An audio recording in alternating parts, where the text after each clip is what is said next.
জিলহজের 9 তারিখে রোজা রাখা পৃথিবীর বিভিন্ন প্রান্তে ছড়িয়ে ছিটিয়ে থাকে যে সমস্ত মুসলমানগণ আরাফায় যেতে পারেননি বা হজ করতে পারেননি, তারা জিলহজের 9 তারিখে যদি রোজা রাখেন, নবী করিম সাল্লাল্লাহু আলাইহি সাল্লামের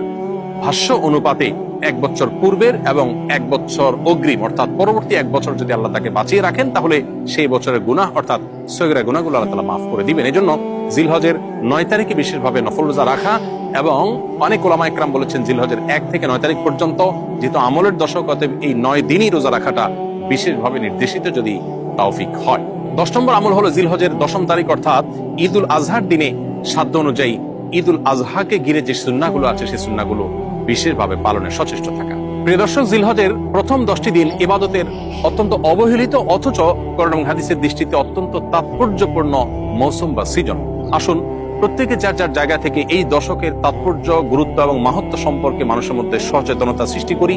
মানুষের মধ্যে জানাশোনাটা বাড়ানোর চেষ্টা করি, এবং সেই সাথে এই দশকের করণীয়গুলো নিজেরা আমল করি, অন্যদেরকে আমল করতে উদ্বুদ্ধ করি।